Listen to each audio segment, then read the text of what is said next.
엔비디아 GPU 위아래로 2개까지밖에 못 샀습니다. 그런데 메모리는요 24층, 아니 그 이상까지 올라갑니다. 숫자로 보면요 GPU의 성능 성장은 물리적 한계에 부딪혔습니다. 발열 때문에 3차원 적층이 불가능하고 칩 크기도 더 키울 수 없습니다. 바로 이런 이유 때문에 지금 AI 전쟁의 판도가 완전히 바뀌고 있습니다. HBM에서 HBF까지 메모리가 어떻게 GPU를 대체하는지, 그리고 그 수혜자가 누구인지 지금부터 보여드리겠습니다. 화가가 아무리 빨리 그린다 해도 물감이 없으면 그림을 완성할 수 없습니다. 지금 AI 반도체 시장에서 정확히 이 일이 벌어지고 있습니다. GPU가 바로 그 화가입니다. 아무리 빠르게 연산을 처리해도 메모리가 데이터를 제때 올려주지 못하면 그 성능은 아무 의미가 없습니다. 숫자로 보면요, 오늘날 AI의 핵심 두뇌 구조인 트랜스포머 모델은 태생적으로 메모리에 의존합니다. 전문 용어로는 메모리 바운드라고 하는데, 쉽게 말하면 GPU가 아무리 좋아도 메모리가 데이터를 공급하는 속도가 전체 성능을 결정한다는 뜻입니다. 연산 능력이 아니라 데이터 공급 능력이 병목인 겁니다. GPU를 페라리에 비유한다면 지금 AI 시대에서는 도로폭이 좁아서 페라리가 제 속도를 못 내는 상황인 거죠. 그런데 더 큰 문제가 있습니다. 그 GPU를 더 강하게 만드는 것 자체가 물리적으로 거의 불가능해졌습니다. 이유가 3가지입니다. 첫째, GPU는 층층이 쌓을 수가 없습니다. 엔비디아의 차세대 GPU인 루빈 기준으로 위아래로 2개까지만 적층할 수 있습니다. 왜냐하면 발열 때문입니다. 작동 중인 GPU에서는 라면을 끓일 수 있을 정도의 열이 나옵니다. 이걸 3차원으로 쌓으면 안쪽의 열을 빼낼 방법이 사라집니다. 둘째, 칩 크기를 더 키우는 것도 한계에 부딪혔습니다. 반도체 칩은 커질수록 제조 과정에서 불량률이 급격히 올라갑니다. 수율이라고 하죠. 일정 크기를 넘어가면 만들어봤자 쓸 수 있는 칩이 몇 개 안 나옵니다. 셋째, 코어 수를 아무리 늘려도 메모리가 데이터를 충분히 공급하지 못하면 코어들이 대기 상태에 놓이게 됩니다. 일할 준비는 됐는데 재료가 안 오는 공장과 같습니다. 여기에 시대적 변수까지 겹쳤습니다. 스스로 판단하고 행동하는 AI, 이른바 에이전틱 AI 시대가 열리면서 메모리 수요가 폭발하고 있습니다.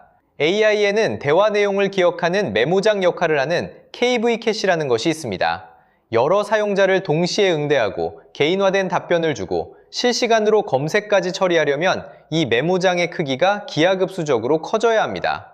사전에 학습시키는 시대에서 실시간으로 추론하는 시대로 넘어가고 있기 때문입니다. GPU만으로는 도저히 감당이 안 되는 구조가 된 겁니다. 바로 이런 이유 때문에 GPU의 왕 엔비디아가 스스로 한계를 인정하기 시작했습니다. 2025년 12월 엔비디아는 칩 면적의 60에서 70%가 메모리로 채워진 그로게 추론칩을 200억 달러, 우리 돈 약 29조 원에 인수했습니다.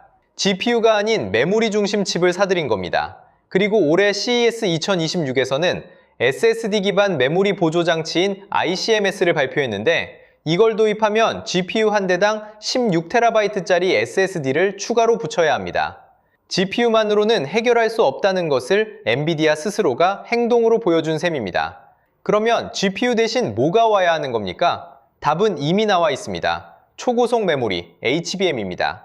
HBM은 하이 밴드위스 메모리, 말 그대로 데이터가 이동하는 도로의 폭을 극한까지 넓힌 메모리입니다. 그런데 이 HBM이 하는 일이 단순히 빠른 메모리 역할에 그치지 않습니다. 지금 이 순간에도 진화하고 있고 그 방향이 놀랍습니다. 먼저 구조를 보겠습니다. GPU는 발열 때문에 위아래로 2개까지밖에 못 쌓는다고 말씀드렸죠? 그런데 메모리는 다릅니다. HBM은 얇은 메모리 칩을 수직으로 꿰뚫는 통로로 연결해서 층층이 쌓습니다. 24층까지 올라갑니다. 아파트로 비유하면 GPU 위에 24층짜리 초고속 메모리 타운을 올리는 겁니다. 이렇게 쌓은 메모리를 GPU 바로 옆에 붙여서 데이터를 초고속으로 공급합니다. 숫자로 보면요, 올해 양산이 시작된 HBM사는 데이터가 오가는 통로가 2048개입니다. 기존 세대의 정확히 2배입니다. 이 통로를 통해 초당 2TB의 데이터를 쏟아냅니다. 4K 영화 한 편이 보통 50GB인데 1초에 40편을 전송하는 속도입니다. 올해 2월 삼성전자가 이 HBM사를 세계 최초로 양산 출하했는데 최대 대여폭이 3.3TB에 달해 업계 최고 수준을 기록했습니다. 그런데 진짜 혁명은 속도가 아닙니다. HBM사부터 맨 아래층에 깔리는 두뇌 칩에 GPU 기능 일부가 들어갑니다. 메모리가 단순히 데이터를 저장하는 게 아니라 스스로 연산까지 시작하는 겁니다. 바로 이런 이유 때문에 메모리와 프로세서의 경계가 무너지고 있습니다. 더 나아가서 HBM끼리 네트워크를 구성해 연합 연산도 가능해집니다. GPU 없이도 메모리끼리 컴퓨팅을 하는 시대가 열리는 겁니다. 여기에 또 하나 중요한 변화가 있습니다. HBM사부터는 표준 툼이 아닙니다. 엔비디아, AMD, 구글 같은 고객사별로 맞춤 설계하는 주문형 제품으로 바뀝니다. 자동차로 비유하면 양산형 세단에서 포르쉐 리미티드 에디션으로 전환하는 겁니다. 한번 고객사가 특정 메모리 설계에 맞춰 시스템을 구축하면 다른 곳으로 쉽게 갈아타지 못합니다. 그리고 이 진화는 멈추지 않습니다. HBM사가 초당 2TB라면 2029년 HBM5는 4TB, 2032년 HBM6은 8TB, 2035년 HBM7은 24TB, 그리고 2038년 HBM8은 64TB까지 올라갑니다. 12년 만에 32배 성장하는 겁니다. 시장도 폭발합니다. 숫자로 보면요. 올해 글로벌 HBM 시장 규모가 350억에서 467억 달러 사이입니다. 그런데 2028년에는 1000억 달러까지 커집니다. 우리 돈으로 147조 원, 불과 3년 만에 3배 성장하는 시장입니다. 올해만 해도 HBM 매출이 전년 대비 183% 성장할 것으로 전망됩니다. 엔비디아도, 구글도, 마이크로소프트도 HBM 없이는 AI 시스템을 만들 수 없습니다. 빅테크가 앞다투어 메모리 회사에 줄을 서고 있는 이유가 바로 여기에 있습니다. 그런데 HBM에는 치명적인 약점이 하나 있습니다. 바로 용량입니다. 지금 가장 최신 HBM의 용량이 대략 100GB 수준입니다. 많아 보이시죠? 그런데 스스로 판단하고 행동하는 AI, 에이전틱 AI 시대를 한번 생각해 보십시오. AI가 동시에 수백 명의 요청을 처리하면서 각각의 대화 내용을 전부 기억해야 합니다. 이때 필요한 메모리가 수 테라바이트입니다. 100GB로는 턱없이 부족합니다. 비유를 하나 들어보겠습니다. 시험을 본다고 생각해 보십시오. GPU는 머릿속입니다. 계산을 하는 곳이죠. HBM은 시험장에 가져간 책입니다. 빠르게 펼쳐서 답을 찾을 수 있습니다. 그런데 책 한 권으로 모든 과목을 다 커버할 수 있습니까? 도서관이 필요합니다. 그 도서관 역할을 하는 게 바로 HBF, 고대 여포 플래시입니다. HBF는 GPU 바로 옆에 대용량 저장 장치를 층층이 쌓는 기술입니다. HBM이 가진 속도에 SSD가 가진 대용량을 결합한 겁니다. 엔비디아도 이 문제를 알고 있습니다. CES 2026에서 ICMS라는 SSD 기반 메모리 보조 장치를 발표했는데요. GPU 하나당 16TB의 SSD가 추가로 필요합니다. 그만큼 메모리 용량 문제가 절박하다는 뜻입니다. 그리고 핵심이 여기 있습니다. HBF는 GPU 입장에서 HBM과 구분이 되지 않습니다. 똑같은 초고속 메모리로 인식하도록 설계하는 게 목표입니다. 소프트웨어 단에서만 차이를 처리하면 됩니다. 숫자로 보면요. SK하이닉스와 샌디스크가 2025년 8월에 HBF 표준화 협약을 체결했습니다. 2026년 2월에는 OCP라는 글로벌 표준화 기구 안에 공식 워크 스트림을 만들어서 본격적인 표준 작업에 들어갔습니다. 삼성전자도 자체적으로 HBF 설계에 착수했습니다. 양대 메모리 기업이 전부 뛰어든 겁니다. 상용화 일정도 이미 잡혀 있습니다. 2026년 하반기에 샘플이 나오고 2027년 초에 AI 추론 시스템의 첫 탑재가 목표입니다. 속도가 빠른 이유가 있습니다. HBF는 HBM을 만들 때 축적한 메모리를 수직으로 꿰뚫는 통로 기술과 본딩 기술을 그대로 활용할 수 있기 때문입니다. 새로 기술을 개발하는 게 아니라 이미 갖고 있는 무기를 그대로 쓰는 겁니다. 그리고 장기적으로 보면 2038년을 기점으로 HBF 시장이 HBM 시장 규모를 역전할 것으로 전망됩니다. 바로 이런 이유 때문에 김정호 교수는 이 구조를 가두리 양식에 비유합니다. HBM으로 첫 번째 그물망을 치고 HBF로 두 번째 그물망을 칩니다. 이중망입니다. 한번 들어온 빅테크는 빠져나갈 수가 없습니다. 엔비디아도, 마이크로소프트도, 구글도 이 메모리 생태계 안에서 움직여야 합니다. 한국 메모리 기업이 수십 년간 쌓아온 기술 자산이 고스란히 진입장벽이 됩니다. 후발주자가 HBM도 못 따라오는데 HBF까지 넘어야 하는 겁니다. 그러면 이 거대한 시장을 누가 가져가느냐? 답은 두 기업입니다. SK하이닉스와 삼성전자. 전 세계에서 초고속 메모리 종합 솔루션을 제공할 수 있는 기업은 이 둘뿐입니다. 마이크론이 3위로 있지만 설계부터 패키징까지 전 공정을 아우르는 역량과는 차이가 있습니다. 먼저 SK하이닉스입니다. 숫자로 보면요. 2025년 기준 초고속 메모리 시장 점유율 61%, 압도적 1위입니다. 마이크로소프트, 구글 같은 빅테크들이 3년에서 5년짜리 장기 공급 계약을 요청하면서 선급금도 10%에서 30%까지 먼저 내겠다고 줄을 서고 있습니다. 명품 매장 앞에서 줄 서는 것과 같은 상황입니다. 지금 주문해도 2년 뒤에 받을 수 있을지 장담할 수 없습니다. 그 결과 2026년 영업이익이 100조 원을 돌파할 것으로 전망됩니다. 영업이익률이 무려 60.7%, 물건을 팔면 절반 이상이 남는다는 뜻입니다. 청주 M15 X 증설도 진행 중이고 수요를 맞추기 위해 설비 확장에 속도를 내고 있습니다. 그런데 여기서 반전이 있습니다. 삼성전자가 무서운 속도로 따라붙고 있습니다. 바로 이런 이유 때문에 시장이 주목하는 겁니다.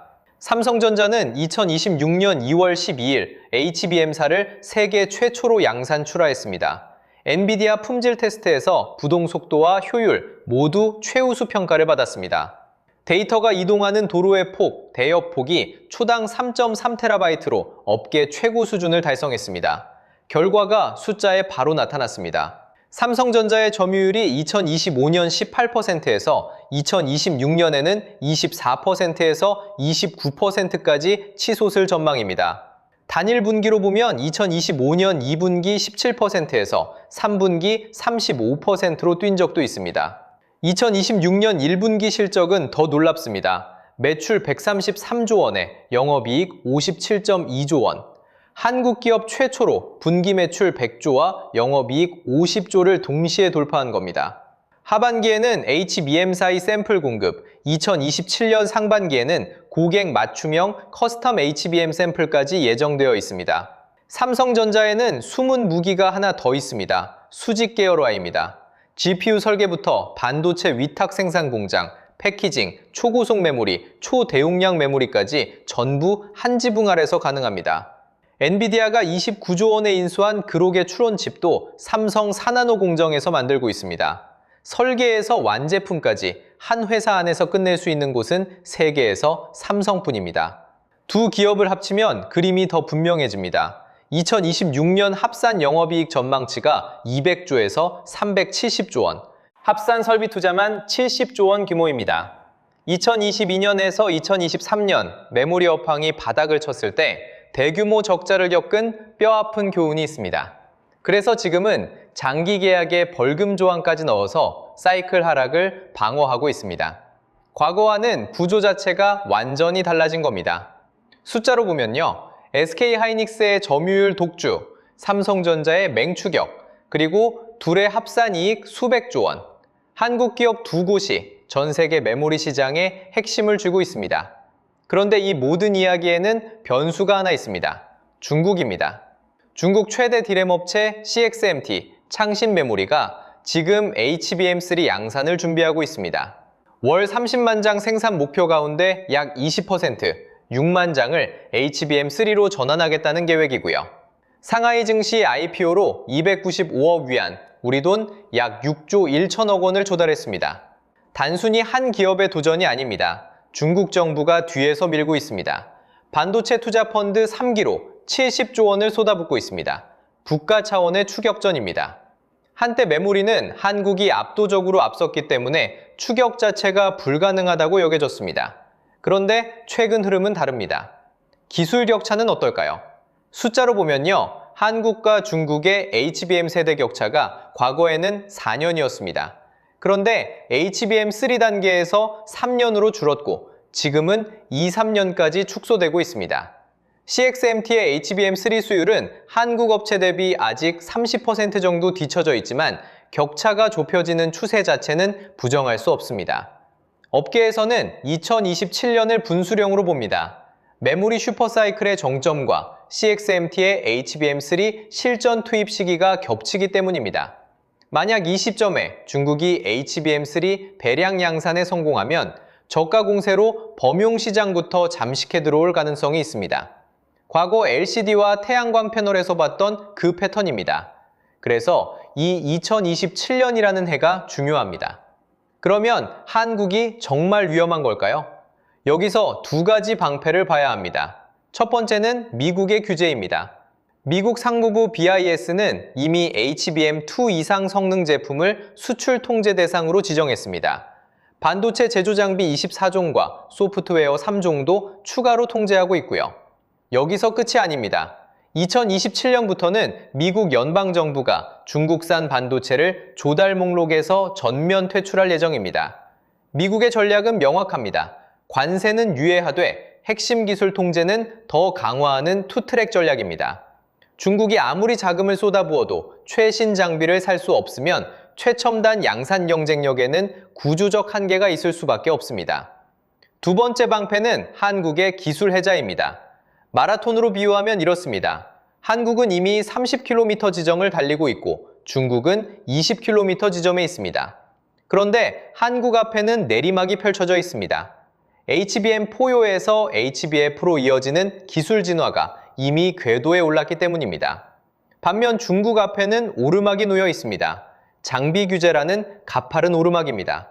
중국이 HBM3를 준비하는 동안 한국은 HBM4를 양산하고 HBF 샘플까지 내놓고 있습니다. 한 세대가 아니라 두 세대 앞서가는 구조입니다.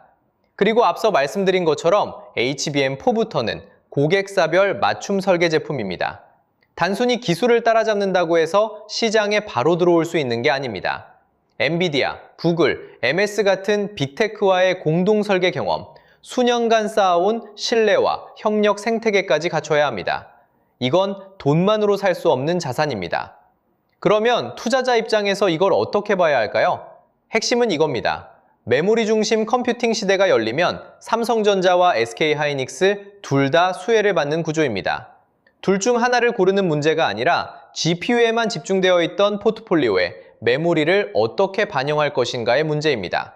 물론 리스크도 솔직하게 말씀드려야 합니다. 2022년부터 2023년까지 메모리 업황이 급락하면서 대규모 적자를 경험했던 전례가 있고 규제 환경은 정권이 바뀌면 언제든 달라질 수 있습니다.